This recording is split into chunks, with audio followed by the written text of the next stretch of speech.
Look who's with me now, Stephen Moore. All right, Stephen, welcome back. Good to see you. Look, we got a bad case of energy price inflation this morning. Will consumer price inflation, do you think it's going to hit 10% this summer? Hey, Stuart. Well, first of all, there were some gas stations in the country where you had $7 a gallon. Yep. It hit $7 a gallon in some areas. Now, that last point that you all were just making about how this is going to reduce demand for gasoline, because obviously if the price goes up, people use less of it. That's exactly what the Biden people want. I've said it 100 times on your show. The Biden people want high gas prices because they are so obsessed with climate change. They think the way to save the planet is to make the gas price higher and higher and higher so nobody can drive their cars.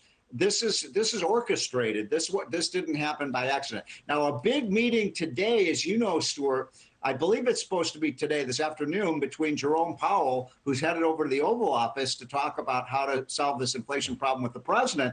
And the president came out with 3 ideas over the weekend, all of which are lousy ideas. Number one, he wants more price controls, Stuart, more price controls. We tried that in the 70s. That just causes shortages. Number 2, he wants more green energy subsidies, which is what created this crisis in the first place.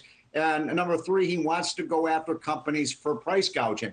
I don't remember all this price gouging when Trump was president. Right. So I'll repeat the question. Do you think we're going to get to 10% consumer price inflation this summer? Not 10%? No, I don't. I actually think we're going to be somewhere in the 6 to 7% range for inflation, which means I think we've plateaued. And I think it might actually come down a little bit. And the reason is I'm looking at the money supply, Stuart, and the amount of money that the Fed is flushing into the economy has slowed a little bit. And ultimately, I do think that's going to mean a little bit of relief from inflation. But I think we're still looking at inflation at 30 to 40-year highs. And until we get the spending under control in Washington and this debt under control, I think you're going to see another 18 months or so of very high prices, but not 10%. I don't think I'm there yet. But by the way, what did you say the price of oil is now? $110 a barrel, or No. 120?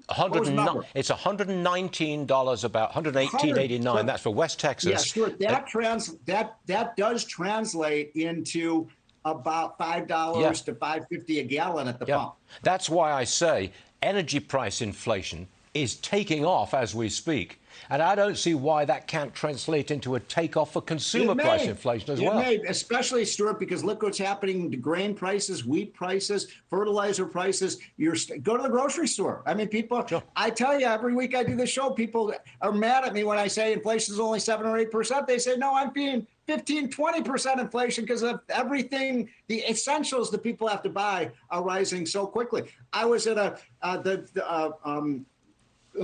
conference of people who are the auto dealers. And they said, yeah, they can get you a car in 3 or 4 months. People are paying $5,000 to $10,000 more than sticker price to get a car. That's inflation. I've seen it. There's a real shock this past weekend when you actually are confronted with the price of gas or the price of bread or whatever it is. You get that shock. You get that unnerving feeling that it's getting out of control. That's what gets people worried. Stephen, I'm terribly sorry. I'm out of time, but we will see you again real soon. That's a fact.